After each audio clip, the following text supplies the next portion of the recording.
Friends, आज हम political science यानी राजनीति शास्त्र जिसे बोलते हैं उसमें हम फिलोसफर्स को देखेंगे। वेस्टर्न फिलोसफर्स की बात कर रहे हैं, पाश्चात्य राजनीतिक विचारकों की बात करेंगे। यहाँ पर हम ये जानने की कोशिश करेंगे कि पॉलिटिकल साइंस में उसके डेवलपमेंट में किन किन फिलोसफर्स ने अपना क्या योगदान दिया। तो 16वीं सेंचुरी के जो वेस्टर्न फिलोसफर्स थे उन्होंने उस समय की पॉलिटिक्स को उस समय की सोवरेटी के हिसाब से, जो सोवरेन वर्ल्ड है आपको पता है, उसी दौरान जो है वो लाया गया था। बोंदा ने पहली बार इसको इंट्रोड्यूस किया था। तो किस प्रकार से वर्ल्ड की पॉलिटिक्स को प्रभावित किया। सबसे मजे की बात यह है कि पॉलिटिकल सिस्टम जो है वो लगभग पूरे वर्ल्ड में कंटेम्परेरी एक जैसा होता है, बहुत ज्यादा अलग नहीं होता है। कुछ रूल्स रेगुलेशन अलग हो सकते हैं लेकिन लगभग एक जैसा ही होता है। तो आज हम लोग यहाँ जानने की बात करेंगे कि 16वीं शताब्दी के राजनीतिक विचारकों की पृष्ठभूमि कैसी होगी।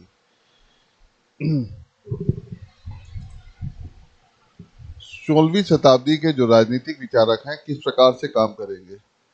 ओके, सो यहाँ पर हम देखेंगे कि 16वीं शताब्दी की जब हम बात कर रहे हैं तो 16वीं शताब्दी में कौन कौन से विचारक किस प्रकार से काम करने की कोशिश कर रहे थे, उन्होंने किस प्रकार की आइडियोलॉजी दी। तो ये बात हो रही है 16वीं सेंचुरी की। तो 16वीं सेंचुरी का जो टाइम पीरियड है पूरे वर्ल्ड में बहुत इंपॉर्टेंट है, क्योंकि सोवरेन वर्ल्ड यानी हिंदी में जिस शब्द को संप्रभु कहा जाता है वो इसी शताब्दी की देन है।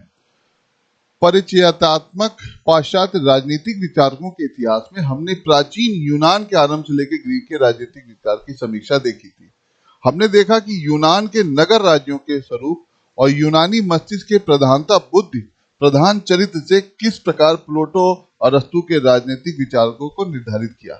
कहने का मतलब है कि यूनान में जो नगर राज्य जो है, ये जो आज के राज्य है, इसका प्रारंभिक स्वरूप जो यूनान में है कि यूनान में प्रारंभिक समय में वहां के राज्यों को पोलिस नगर राज्य के रूप में देखा जाता था, तथा यूनानी मस्तिष्क के प्रधानता बुद्धि प्रधान चरित्र से किस प्रकार प्लेटो और अरस्तु के राजनीतिक विचारों को निर्धारित किया गया। स्टोइक्स, अब आप स्टोइक्स को जानते ही हैं, स्टोइक्स के बारे में पढ़ेंगे या पहले पढ़ चुके होंगे। स्टोइक्स के विचार पर नगर राज्य की स्वतंत्रता छीन जाने तथा रोमन साम्राज्य की स्थापना का प्रभाव पड़ा। यानी अगर स्टोइक्स की बात करें तो इनके विचारों में अगर हम देखेंगे किस चीज को क्या चीज देखने को मिलती है कि नगर राज्य की स्वतंत्रता छीन सकती है क्या, और रोमन साम्राज्य की स्थापना का प्रभाव किस प्रकार पड़ा, ये स्टोइक्स के विचार में देखने को मिलेगा। आपको पता है कि रोमन जो साम्राज्य अपने समय में पॉलिटिक्स का एक बहुत बड़ा सेंटर रहा है, इसीलिए उसको मॉडल बना करके पूरे वर्ल्ड में देखा भी जाता है। ईसाई धर्म के आविर्भाव ने, अब ईसाई धर्म का जो आविर्भाव है वो बहुत पहले हो गया था, कोई नई बात नहीं थी, लेकिन किस प्रकार वो फैला है उसको जानना है। इन्होंने यूनानी रोमन सभ्यता में एक नवीन तत्व का प्रवेश किया जब वह रोमन साम्राज्य का राजकीय धर्म बन गया। अब रोमन साम्राज्य का राजकीय धर्म यानी ऑफिशियल रिलीजन बनने का मतलब होता है कि अब रोमन साम्राज्य ने उस धर्म को अडॉप्ट कर लिया और वहां के नागरिकों को लगभग ये धर्म मानना अनिवार्य हो गया ऑफिशियली रूप से। बाकी धर्म भी कुछ लोग मान सकते थे, लेकिन ऑफिशियल का मतलब होता है, राजकीय का मतलब होता है कि राज्य ने इसको अडॉप्ट कर लिया। अब ये जो धर्म है ये राज्य का धर्म बन गया। जैसे इंडिया सेकुलर कंट्री है लेकिन अरब एक इस्लामिक कंट्री है, तो उसने क्या किया, उसका जो ऑफिशियल रिलीजन है वो इस्लाम हो गया। तो राजनीतिक विचारकों का केंद्र या समस्या बन गई कि पोप तंत्र तथा साम्राज्य में क्या संबंध होना चाहिए। अब जब रोमन साम्राज्य जो है वो उसने ईसाई धर्म को अडॉप्ट कर लिया एज ऑफिशियल रिलीजन, राजकीय धर्म के रूप में, तो राजकीय धर्म में दो चीजें क्या हो गई कि धर्म में जो प्रमुख होगा, धर्म प्रमुख कौन हो जाएगा, तो धर्म प्रमुख हो जाएगा पोप। धर्म प्रमुख कौन हो जाएगा, पोप। लेकिन अगर पोप के हाथ में सत्ता दी जाए तो पोप के हाथ में सत्ता नहीं दी जा सकती, तो सत्ता किसके हाथ में रहेगी, किंग के हाथ में रहेगी।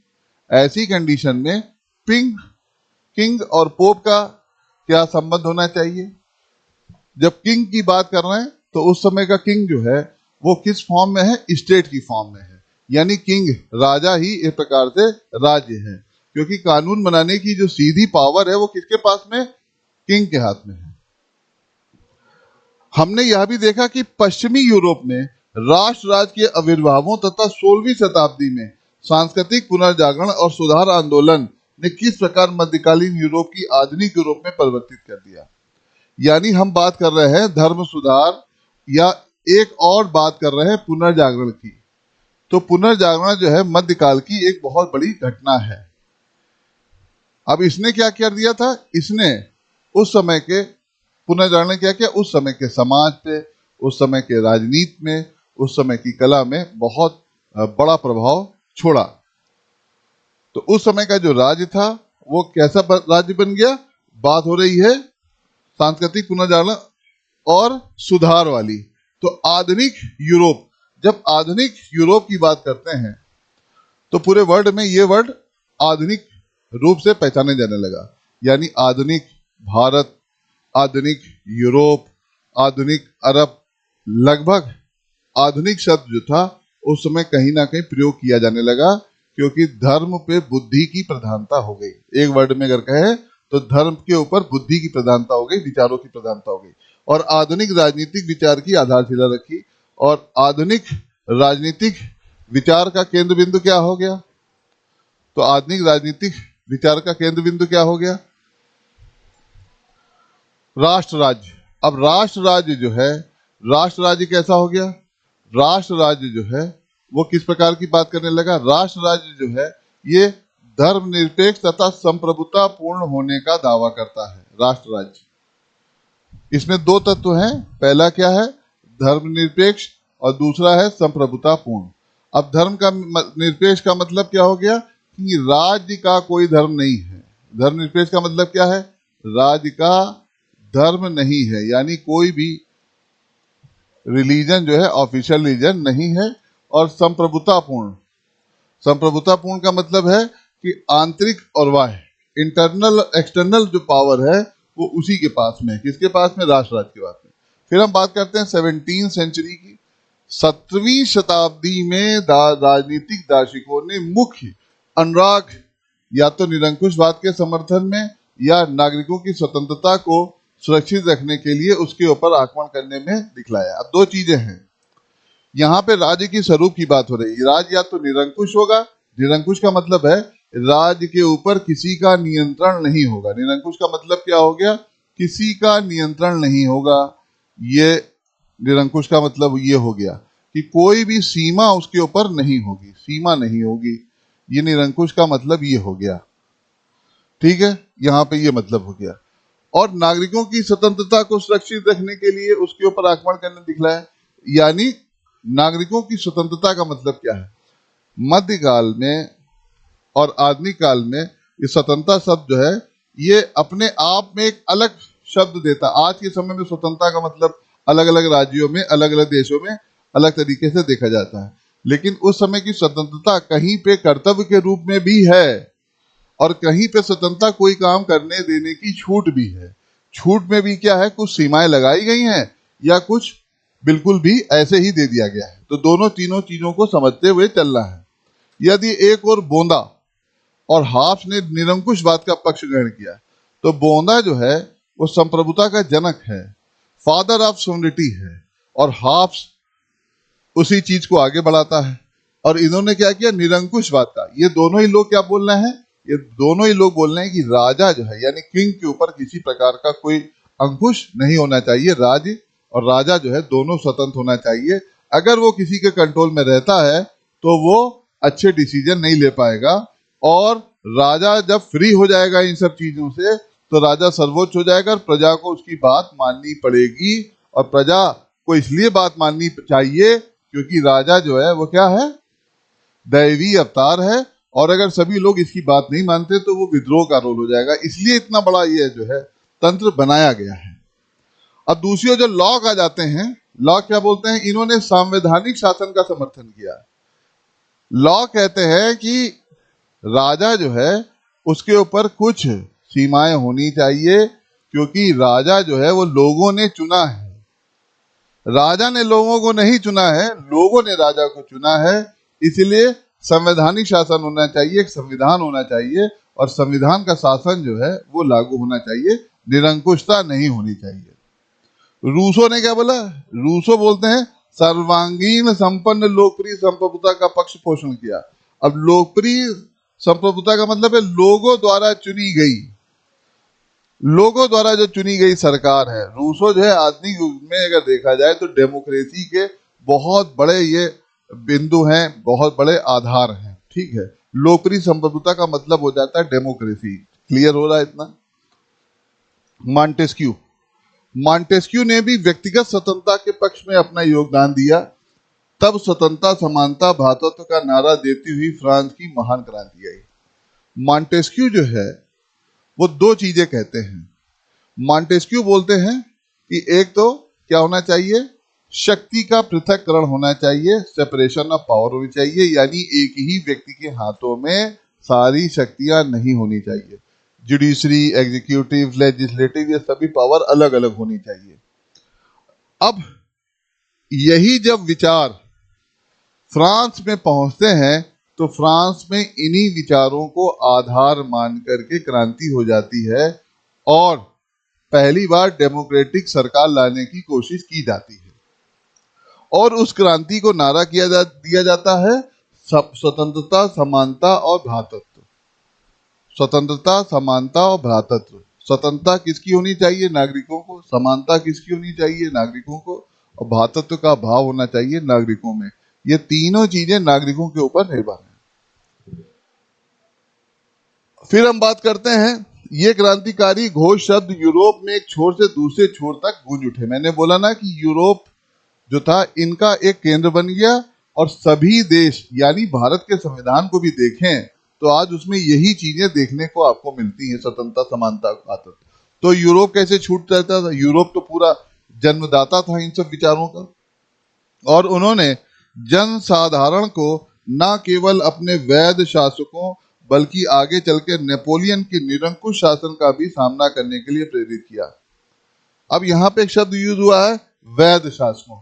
या वैध शासक का मतलब ही यही है कि जनता किस राजा को स्वीकार करती है और राजा अपने कानूनों को, अपने नियमों को किस प्रकार लागू करवाता है, किसकी सहमति लेता है, ये सारी चीजें इसका ये मतलब है। फिर हम लोग आगे देखते हैं, जब हम थर्ड फेज पे जाते हैं कि जैसे जैसे क्रांति बढ़ती गई, क्रांतिकारियों की उग्रता भी बढ़ती गई, क्रांतिकारियों की उग्रता भी बढ़ती गई, जिसे देख कर के इंग्लैंड में बर्क और अमेरिका में हैमिल्टन तथा मेडिसन सरीखे उदारवादियों को धक्का लगा। अब ये क्या बोल रहा है? क्रांतिकारियों की उग्रता बढ़ती गई। बर्क कहाँ के? इंग्लैंड के। हैमिल्टन और मेडिसन कहाँ है? अमेरिका के। इनके उदारवादियों को धक्का लगा। उदारवादी क्या बोलते हैं? उदारवादी को समझ लीजिए पहले क्या बोलते हैं कि उदारवाद को पहले समझ लीजिए। उदारवाद क्या बोलता है? उदारवाद कहता है कि राज्य का हस्तक्षेप कम से कम हो। क्या बोलते हैं? कि राज्य का जो हस्तक्षेप है, राज्य का जो इंटरफेरेंस है, वो क्या होना चाहिए? वो जो है कम से कम होना चाहिए। ठीक है, तो ये चीज है। बेसिकली ये जो कॉन्सेप्ट है ये आर्थिक क्षेत्र में लागू होता है, सभी क्षेत्रों में नहीं लागू होता है। ये किस में लागू होता है? आर्थिक क्षेत्र में लागू होता है। यानी आर्थिक क्षेत्र में जो है राज्य को कम से कम नियम कानून लगाने चाहिए। तो इन तीन लोगों को धक्का लगने का मतलब है ये तीनों लोग इस प्रकार की विचारधारा से प्रभावित नहीं हो पाए और उन्होंने देखा कि क्रांतिकारी जो है वो क्या करते जा रहे हैं, वो हर एक जो चरम लेवल है क्रांति का उसको पार करते जा रहे हैं और वो उग्र होते जा रहे हैं, यानी राज्य को कुछ समझ ही नहीं रहे हैं। राइट। तो जिन्होंने राजनीतिक स्वतंत्रता के लिए बहुत कुछ किया, क्रांति के विरुद्ध एक रूढ़िवादी प्रक्रिया का जन्म होता है। अब रूढ़िवादी प्रक्रिया का जन्म क्रांति के विरुद्ध क्या हो सकता है? तो क्रांति के विरुद्ध रूढ़िवादी जो प्रक्रिया यही हो सकती है कि क्रांति ना हो। और ये कैसे संभव होगा? जब राज्य में किसी का शासन स्थापित हो जाएगा। क्रांति कब होती है? क्रांति तब होती है जब राजा, सरकार, उसका रोल खत्म हो जाए, जुडिशरी खत्म हो जाए। ठीक है, या तब होती है जब इनको खत्म करना हो, नियम कानूनों को खत्म करना हो। तो क्रांति में कुछ लोगों का होना जरूरी होता, अकेले क्रांति नहीं हो सकती। ठीक है, तो इन्होंने क्या किया? लोकप्रिय संप्रभुता का जोरदार समर्थन किया। किसने किया? Thomas pen. टॉमस पेन ने क्या बोला? लोकप्रिय संप्रभुता। लोकप्रिय संप्रभुता आप जान ही रहे हैं, मैंने आपको बताया है। फ्रांसीसी क्रांति तथा लोकतंत्र के सिद्धांत के गुणों के मध्य एक लंबा विवाद जो था वो छिड़ गया। अब फ्रांसीसी क्रांति और लोकतंत्र का सिद्धांत, इन दोनों में थोड़ा सा अंतर है, उसको भी हम समझेंगे। दोनों में क्या पड़ा, जिसमें अटलांटिक महासागर के दोनों ओर के देशों के विचारकों ने भाग लिया। अब अटलांटिक सागर के दोनों लोगों ने कैसे भाग लिया है? अटलांटिक सागर का मतलब क्या होता है, पहले आप ये समझ लीजिए। यहाँ पे अटलांटिक सागर जो है ये ज्योग्राफी के रूप में नहीं यूज हो रहा है, ये राजनीति के रूप में यूज हो रहा है। पहले आप समझ लीजिए, ये राजनीति के रूप में यूज हो रहा है, क्योंकि अंग्रेज या कोई भी यूरोप जो है अटलांटिक महासागर को पार करके ही एशिया के देशों में पहुंचा है। पहले आप समझ लीजिए। तो यहाँ पे अटलांटिक महासागर का मतलब राजनीतिक है, ज्योग्राफिकल नहीं है। वहां उस विवाद की चर्चा करना अप्रासंगिक होगा, जहां पे हमारा उद्देश्य तो केवल यह दिखलाना है कि क्रांति के परिणाम केवल फ्रांस तक ही सीमित नहीं रहे, उन्हें संपूर्ण यूरोप तथा उत्तरी अमेरिका में अनुभव किया गया। इसीलिए आपके सिलेबस में यानी भारत में भी फ्रांसीसी क्रांति पढ़ाई जाती है। क्यों पढ़ाई जाती है? क्योंकि ये जो है डेमोक्रेसी का आधारभूत गुण है। डेमोक्रेसी जो है इस क्रांति से पैदा हुई है। लोगों ने पहली बार अपनी मर्जी से राजा को हटाया है और अपना राजा चुना है, ठीक है। और उसी समय जो है अनुबंध सिद्धांत लागू भी हो चुके थे उसके पहले, उसी को आधार बना करके ये किया गया। उसने ऐसी शक्तियों को जन्म दिया जिनका 19वीं शताब्दी के राजनीतिक विचारकों तथा घटनाओं पर गहरा प्रभाव पड़ा। अब जब 19वीं शताब्दी की बात करते हैं तो पूरे वर्ल्ड में बहुत सारे आर्थिक, सामाजिक और राजनीतिक बदलाव हो रहे थे। ये बात अलग है कि इंग्लैंड में उस बड़े लेवल पे नहीं हुआ, लगभग यूरोप और एशिया में कहीं ना कहीं ये बदलाव देखे गए। इंग्लैंड पे इसका बहुत ज्यादा प्रभाव नहीं पड़ा। इसने नेपोलियन बोनापार्ट का प्रादुर्भाव हुआ, जिसने फ्रांस में लोकतंत्र को कुचल दिया और यूरोप के बड़े भाग को अपने निरंकुश शासन के पंजों में जकड़ लिया। तो अगर नेपोलियन की बात करते हैं तो नेपोलियन कहाँ का था? फ्रांस का था। नेपोलियन एज ए हीरो कब देखा गया? जब फ्रांसीसी क्रांति हो गई। यानी फ्रांसीसी क्रांति के नेता के रूप में नेपोलियन आया और उसने पुराने राजा और रानी को हटा दिया। लेकिन जब वो खुद उसका हेड बना, उस पूरी सरकार का हेड बना, तो उसने भी वही किया जो उसके पहले के राजा करते आ रहे थे। यानी वो भी निरंकुश हो गया और उसने भी वही काम करना शुरू कर दिया जिसके लिए उसने जनता को एक करने की कोशिश की थी। फिर हम लोग आगे बढ़ते हैं, नेक्स्ट उसमें देखते हैं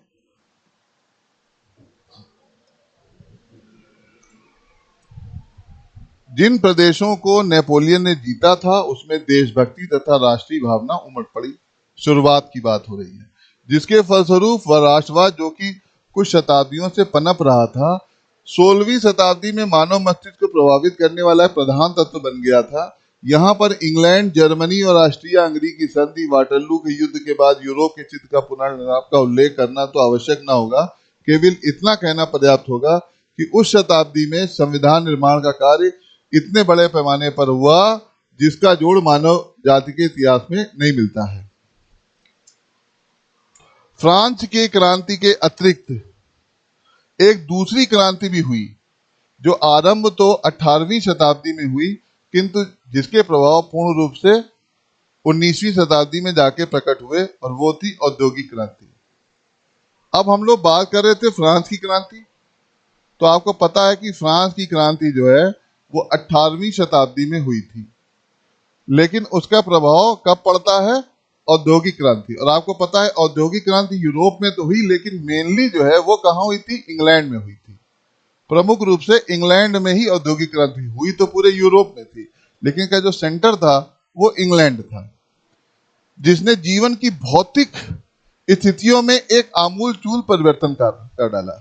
अब भौतिक जीवन क्या होता है?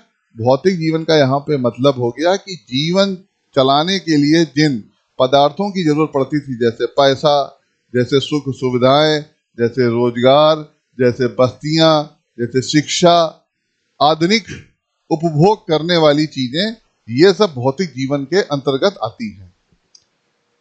इसमें कैसे परिवर्तन हो गया? वो हम पढ़ेंगे बाद में, लेकिन मोटे मोटे रूप से समझ लीजिए। औद्योगिक क्रांति का मतलब था कि इंडस्ट्री डेवलप की गई, लोगों को रोजगार दिया गया, जो उससे प्रोडक्ट प्रोड्यूस बन रहे थे उनको पूरे विश्व में फैलाने के लिए कॉलोनियां डेवलप की गई, और फिर वो आप जो देखते हैं पूरे वर्ल्ड में जिस प्रकार कब्जे हुए, वो उसका एक परिणाम है।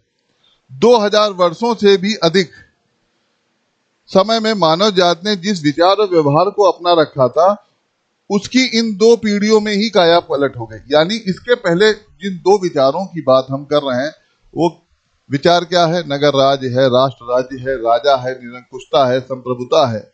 लेकिन जैसे ही उस सेंचुरी में 19 में हम आते हैं, ये सारे विचार अलट पलट जाते हैं।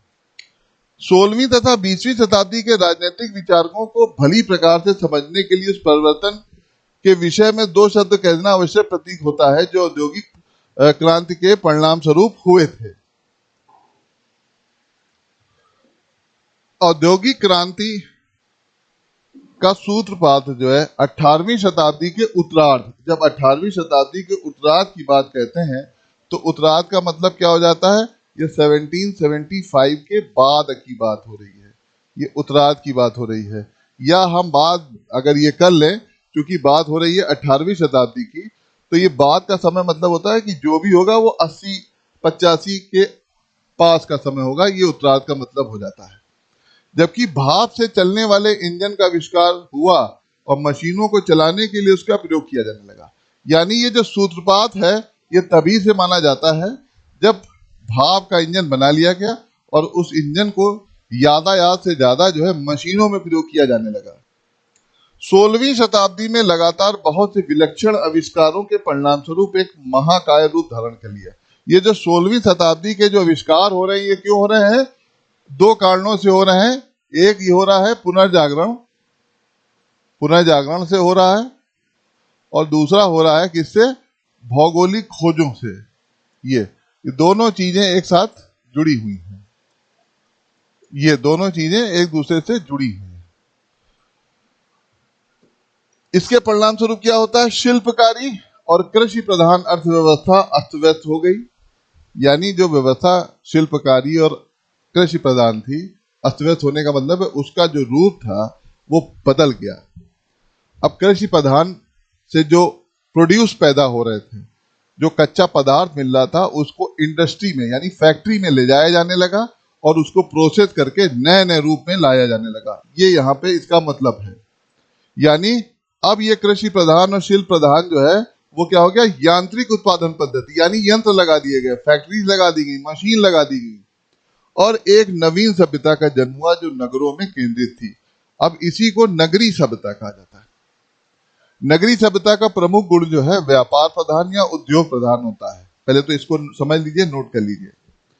उसके परिणाम स्वरूप संपत्ति ने नवीन रूप धारण कर लिया और एक नवीन मध्य वर्ग का जन्म हुआ, जिसमें अपनी शक्ति की चेतना थी और वह राजनीतिक उद्देश्यों के लिए प्रयोग करना चाहता था। यानी संपत्ति का विचार भी राजनीतिक विचार मान लिया गया, ये आप समझ लीजिए। क्योंकि राज्य का जो निर्माण है, राज्य का जो जन्म है, वो संपत्ति और जीवन रक्षा के लिए सबसे पहले है। इसको आपको समझना पड़ेगा कि संपत्ति की रक्षा करना भी राज्य का ही धर्म है।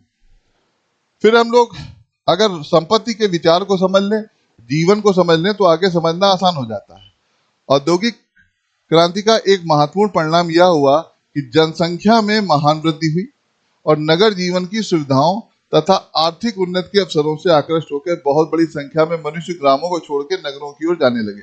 यही जो है जनसंख्या में महान वृद्धि क्यों हो गई? क्योंकि जब लोग नगर में आने लगे तो गांव छोड़ करके नगर में आने लगे, नगरों की जनसंख्या बढ़ने लगी, छोटी छोटी बस्तियों में लोग रहने लगे, जीवन संबंधी समस्याएं थी, फिर भी रोजगार, आगे बढ़ने की लालसा, उपलब्ध धन, इन सब चीजों ने लोगों को नगरों की ओर जाने के लिए बाध्य कर दिया। अब हम लोग बात करें तो आर्थिक और सामाजिक क्षेत्रों में नवीन समस्याओं का जन्म का मतलब क्या है? आर्थिक क्षेत्रों का मतलब है रोजगार तो था, लेकिन वो किस प्रकार का था? यानी कहीं ना कहीं लोगों का शोषण चालू हो गया। सामाजिक क्षेत्रों का मतलब है कि अपराध बढ़ गए, कुप्रथाएं बढ़ गई, नशा बढ़ गया, बहुत सारी चीजें बढ़ गई, क्योंकि लोग जो थे वो छोटी छोटी जगहों में रह रहे थे, लड़ाइयां होने लगी। स्वास्थ्य, शिक्षा, पारिवारिक जीवन की नवीन समस्याएं हो गई, पर्यावरण प्रदूषण सब बढ़ने लगा, पानी दूषित, स्वास्थ्य की कोई सुविधा नहीं, ये सारी चीजें होने लगी। बड़े बड़े नगरों में जनसंख्या का यह केंद्रीकरण हमारे दृष्टिकोण से बहुत महत्वपूर्ण है, क्योंकि इससे लोगों के विचार तथा जीवन की प्रवृत्तियों में एक अद्भुत परिवर्तन आ गया।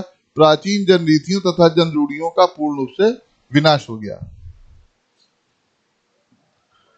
पूर्ण रूप से विनाश का मतलब क्या है, ये भी समझते हैं कि प्रवृत्तियों में परिवर्तन आ गया और जो प्राचीन रीतियां थी वो पूरी तरह से बदल गई।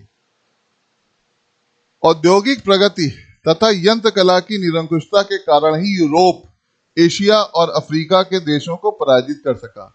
यानी ये जो औद्योगिक प्रगति है, यंत्र कला है, इसने क्या किया, ये दो चीजें समझना है।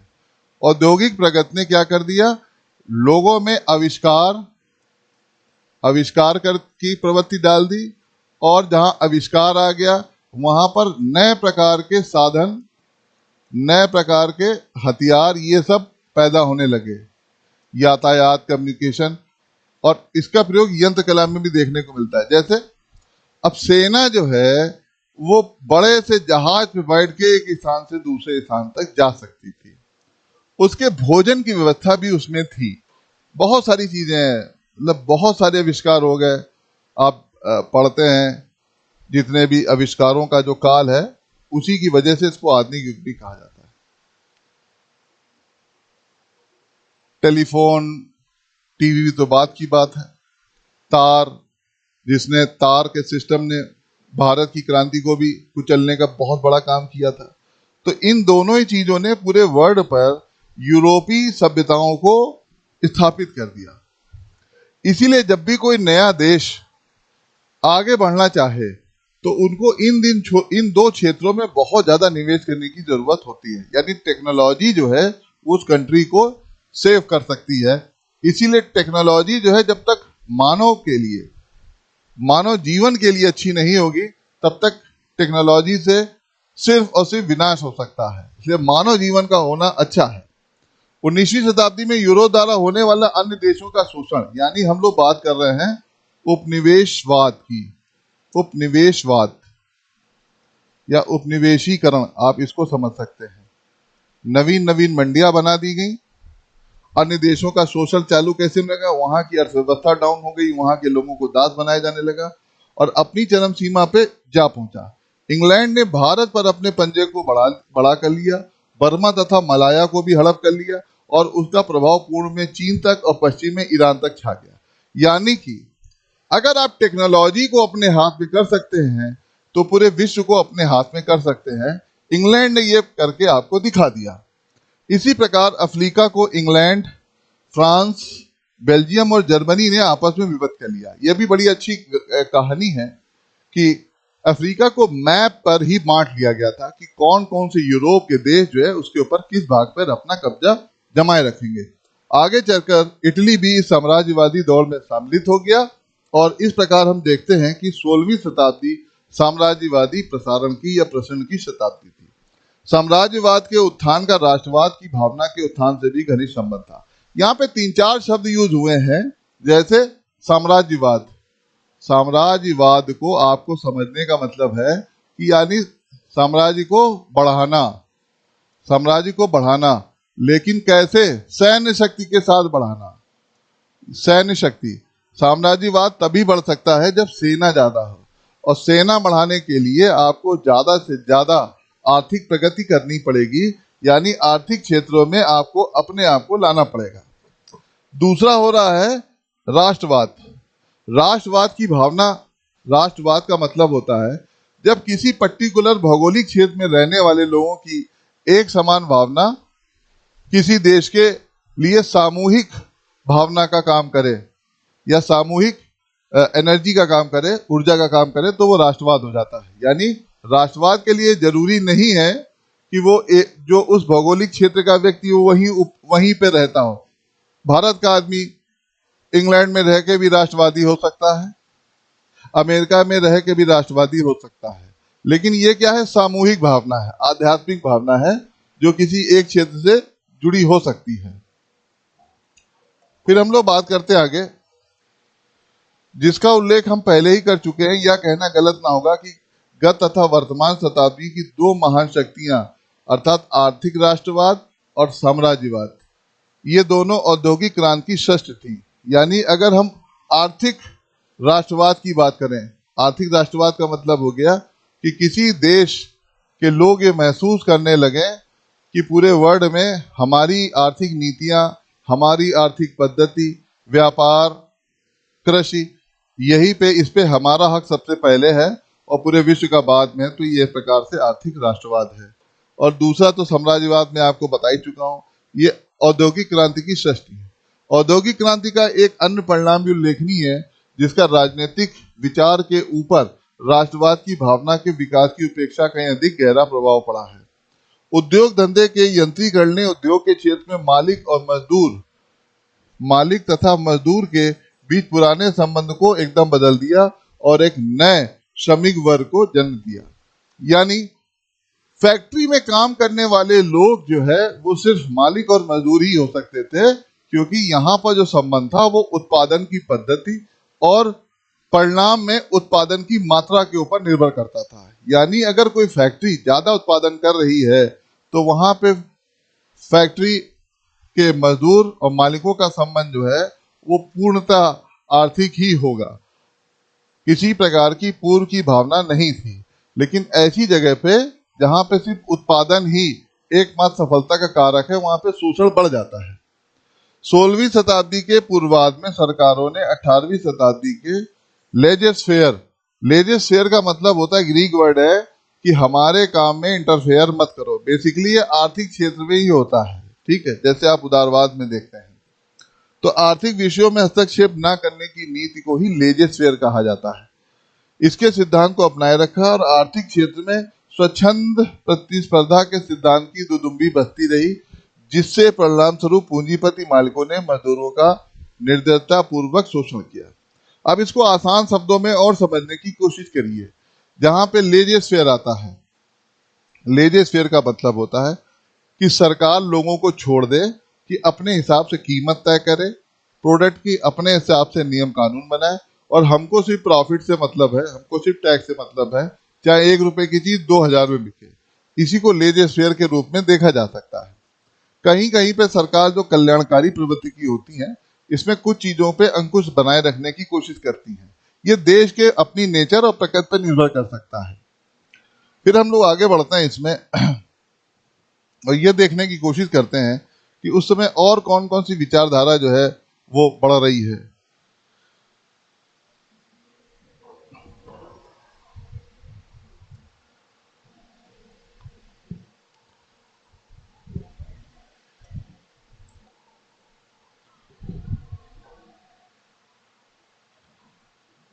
अब हम लोग बात करते हैं यूटोपियन समाजवाद की बात करते हैं। स्वप्नलोकी समाजवाद। स्वप्नलोकी समाजवाद का क्या मतलब है?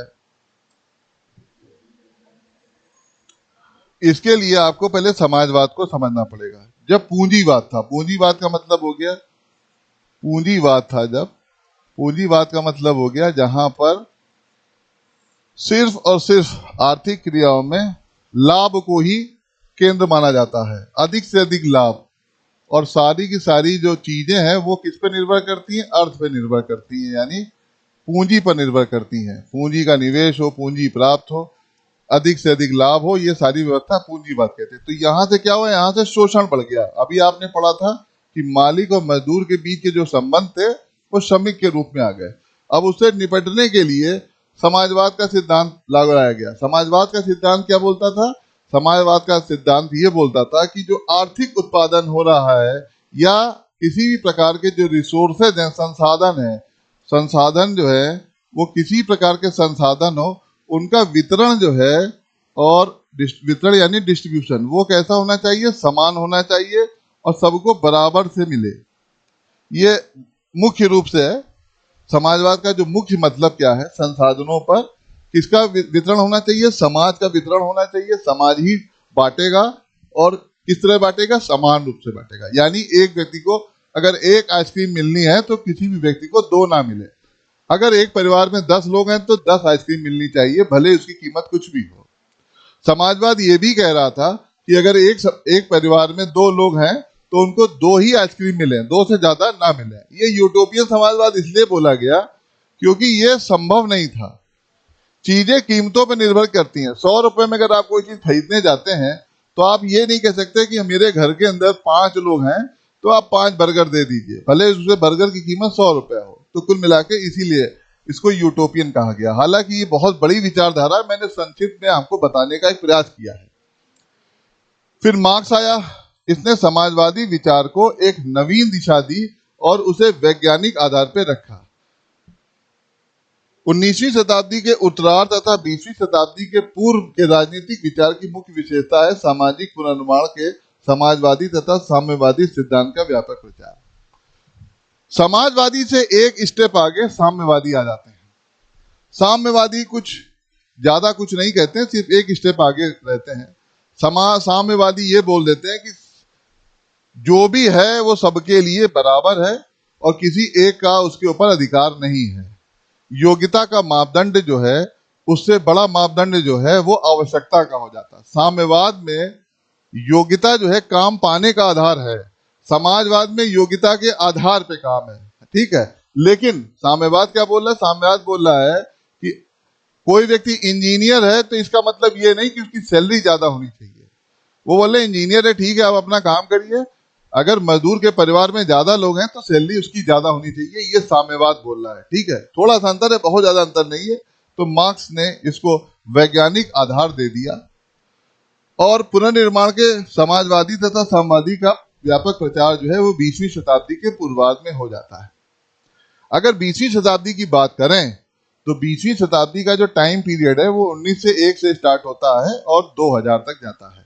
यानी इस क्षेत्र में 1901 का जो फेज है उसमें विश्व में जहां जहां पर भी परिवर्तन हो रहे थे उसमें मार्क्स की उस साम्यवादी विचारधारा का बहुत बड़ा रोल था।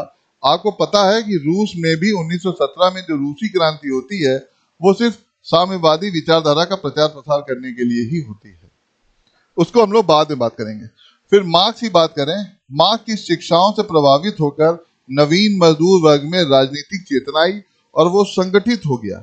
यातायात के लगातार विकास ने राष्ट्रीय बाजारों को विश्व बाजार तथा राष्ट्रीय अर्थव्यवस्थाओं को विश्व अर्थव्यवस्था का रूप दे दिया। अभी मैंने बात क्या बोली थी?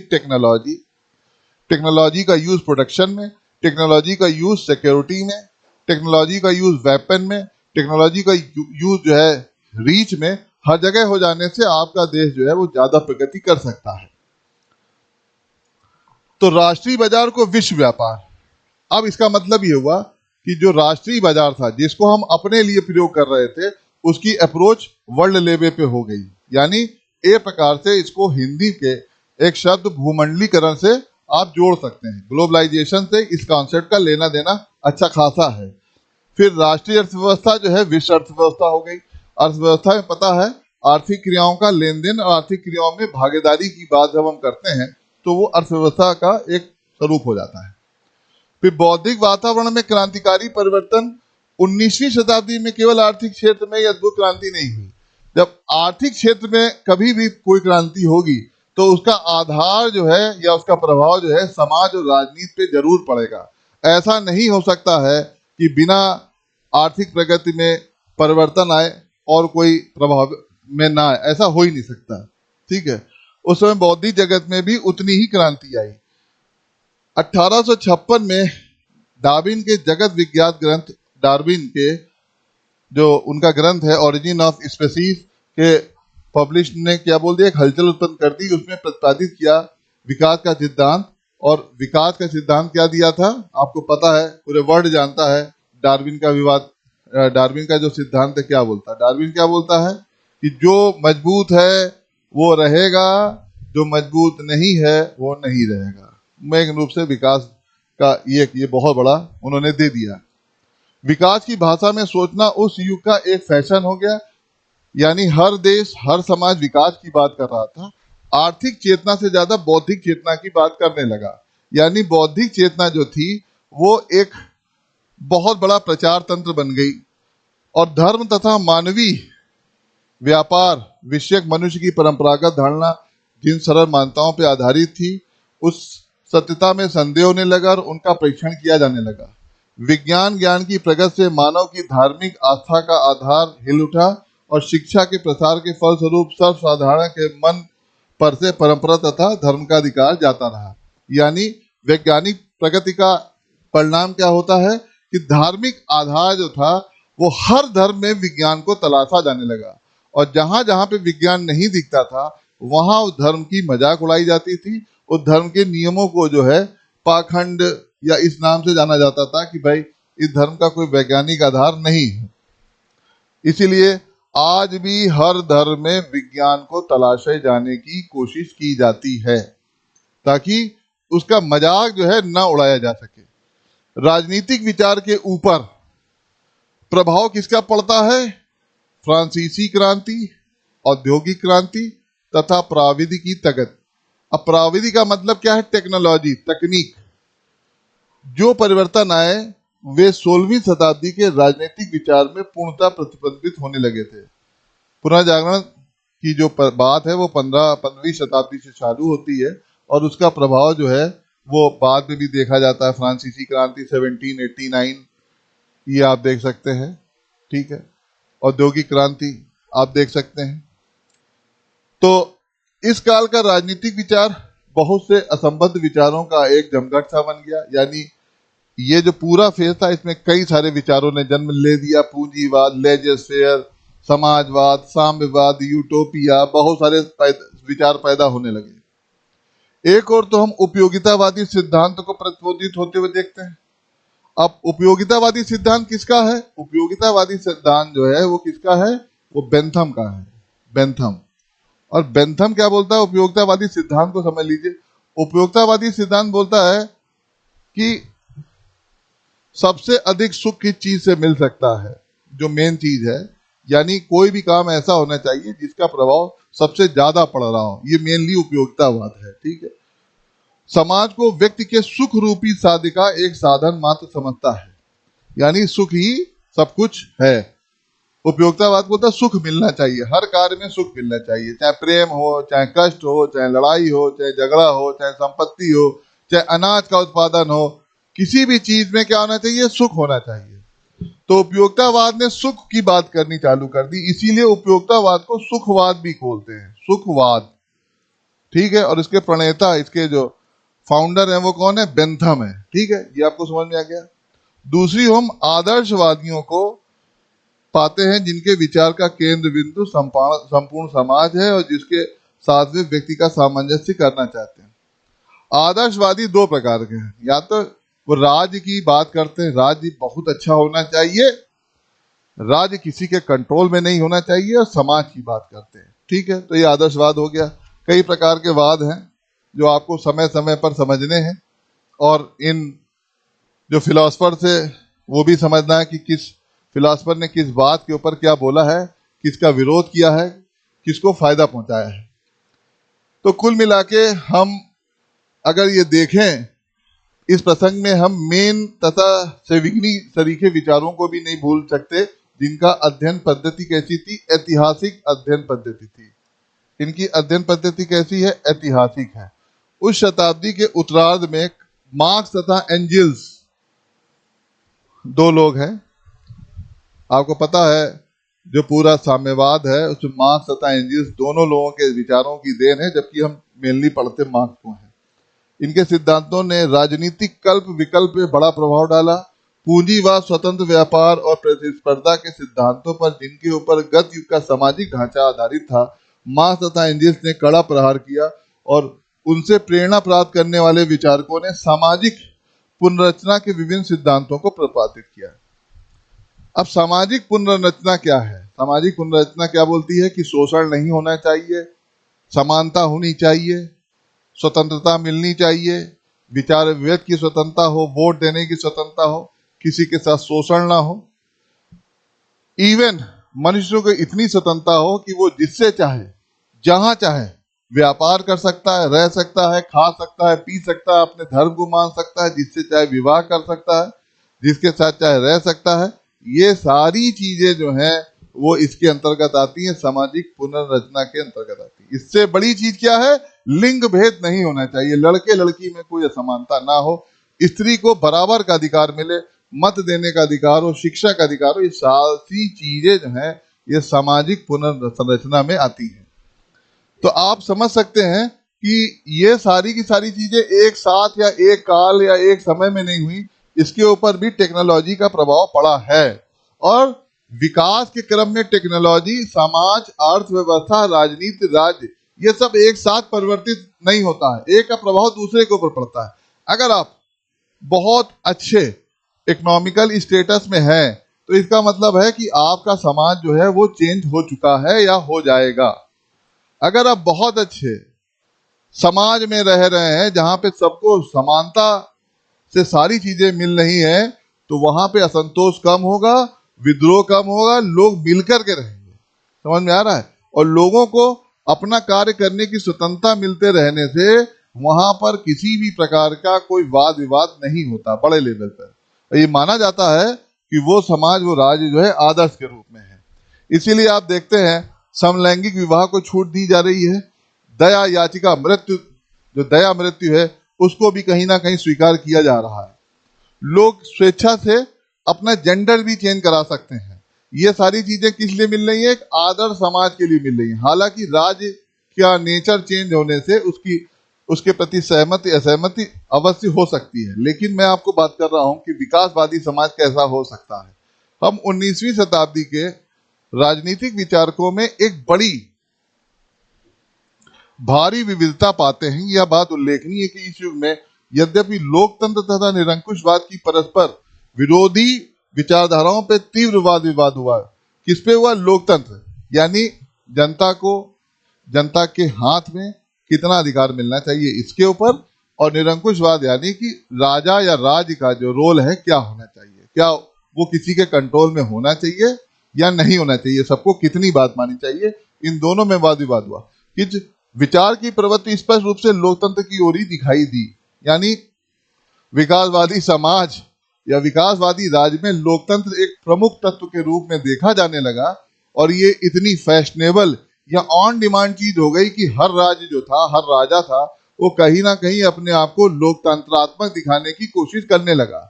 यानी जिन देशों में लोकतंत्र बिल्कुल भी नहीं था, वो देश भी लोकतंत्र को दिखाने के लिए आगे आने लगे, और आज भी ये प्रवृत्ति जारी है। 20वीं शताब्दी में साम्यवाद तथा फासीवाद, इन दोनों ने ही लोकतंत्र के सामने एक संकट उत्पन्न कर दिया। क्योंकि साम्यवाद और फासीवाद जो थे, साम्यवाद बात जरूर करता था कि सबको सब मिलना चाहिए, लेकिन हो गया उल्टा। साम्यवाद आने से निरंकुशता जो थी वो बढ़ गई, लोगों का शोषण ज्यादा होने लगा, लोगों को जो सपने दिखाए गए थे वो पूरे नहीं हुए। फासीवाद ने भी यही किया, जनता से अधिकार छीन लिए गए और राज्य का नियंत्रण बढ़ा दिया गया।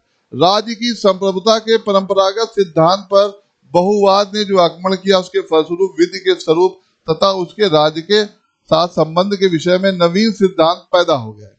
राज्य की संप्रभुता का परंपरागत सिद्धांत का मतलब है, यह सिद्धांत कहता था कि राज्य की संप्रभुता यानी नियंत्रण जो है सिर्फ राजा का होना चाहिए, राज्य का होना चाहिए, इसके ऊपर नहीं होना चाहिए। और बहुवाद में तो आप जानते हैं, लोग मानते हैं कि ये जो अधिकार है, जो शक्तियां हैं, ये समाज में बटी हुई हैं। तो इसको हम देखते हैं, यह विविधता 19वीं तथा 20वीं शताब्दी के विचारकों की एक महत्वपूर्ण विशेषता है। खैर, मैंने ये जो है आज आपको ये समझा दिया है। सारी की सारी जो पढ़ाई है इसके बाद इसके विचारकों के साथ हम पढ़ेंगे, यानी 16वीं शताब्दी के विचारकों से आगे की जो क्रिया है, यात्रा है, वो हम आगे देखेंगे। और आप इस पे अपने कमेंट करके हमें बता सकते हैं कि आपको किन चैप्टर्स को ज़्यादा पढ़ना है, क्या आप ज़्यादा पढ़ना चाहते हैं, किस क्वेश्चन आंसर को देखना चाहते हैं। तब तक के लिए नमस्कार, थैंक यू।